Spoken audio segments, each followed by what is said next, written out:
Seni menangkap kebohongan dalam percakapan sehari-hari.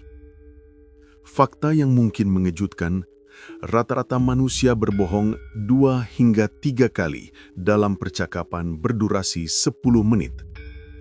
Pernyataan ini bukan sekedar dugaan, melainkan hasil penelitian dari University of Massachusetts. Artinya, dalam setiap obrolan ada kemungkinan fakta dipelintir atau dimanipulasi. Lalu, bagaimana cara mengenali kebohongan tanpa harus menjadi detektif atau agen rahasia? Fenomena ini mudah kita temukan sehari-hari. Misalnya, seorang teman berkata, "Aku baik-baik saja," padahal matanya sembab. Atau rekan kerja yang berkata, "Tugas sudah hampir selesai," meski sebenarnya belum dikerjakan.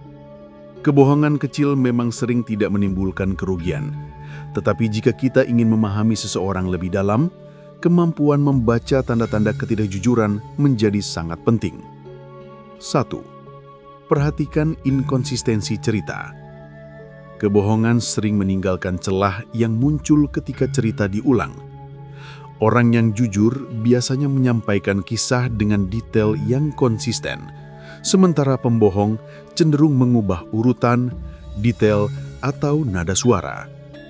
Contohnya, seseorang mengaku berada di rumah sepanjang malam, tetapi kemudian menceritakan tentang lalu lintas yang ia lihat di luar. Ketidakselarasan ini bisa menjadi sinyal untuk lebih berhati-hati.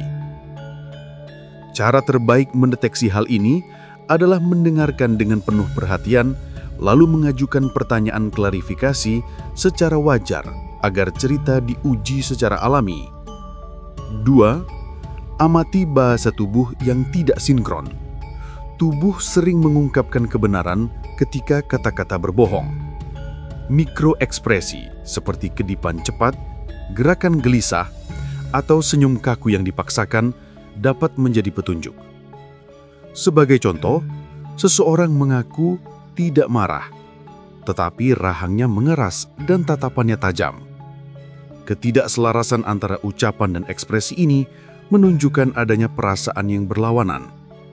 Membaca bahasa tubuh memang butuh latihan, namun semakin sering kita memperhatikan gestur kecil, semakin tajam intuisi kita membedakan kejujuran dari kepura-puraan. 3. Dengarkan kecepatan bicara. Pembohong sering berbicara lebih cepat atau lebih lambat dari biasanya. Mereka mungkin mempercepat untuk segera mengakhiri topik atau memperlambat untuk merangkai kebohongan yang meyakinkan. Misalnya saat seseorang diminta menjelaskan sesuatu, dan ia mulai terbata-bata mencari kata. Itu bisa menjadi tanda bahwa pikirannya sedang merancang jawaban, bukan mengingat fakta. Mengamati ritme bicara membantu kita mengenali momen-momen ketika seseorang keluar dari pola normal. Ini bukan tuduhan, tetapi bahan evaluasi apakah perlu menggali lebih dalam atau memberi ruang agar mereka merasa aman berkata jujur. 4. Perhatikan detail yang terlalu banyak. Pembohong sering memberikan detail berlebihan untuk meyakinkan. Mereka menambahkan informasi yang tidak relevan agar cerita tampak nyata.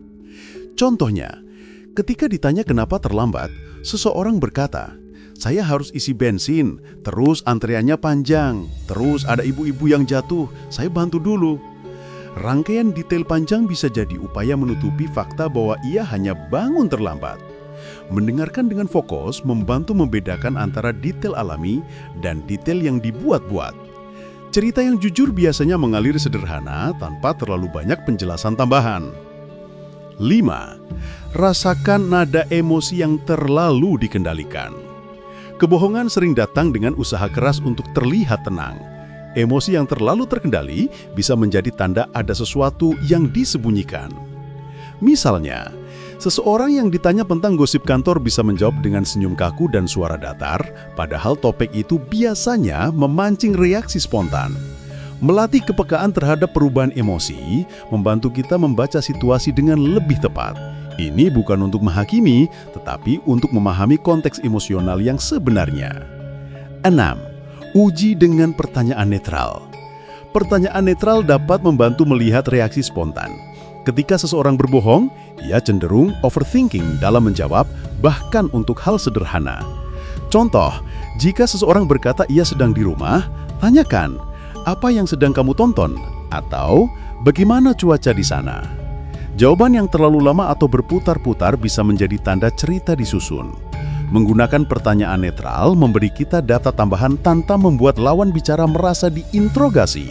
Ini juga menjaga suasana percakapan tetap ringan. 7. Amati pola kebohongan kecil. Kebohongan besar biasanya didahului oleh kebohongan kecil. Ketika kita menangkap pola kecil yang berulang, kita bisa menduga ada kebiasaan memanipulasi fakta. Misalnya seseorang yang sering berkata, saya di jalan padahal baru berangkat, mungkin melakukan kebohongan serupa di hal lain. Pola ini memberi sinyal bahwa kejujuran bukan prioritas baginya.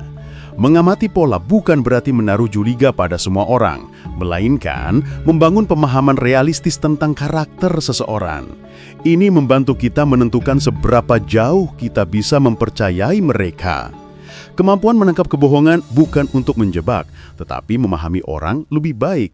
Dengan melatih kepekaan mendengar, melihat dan merasakan, kita bisa membangun komunikasi yang lebih jujur.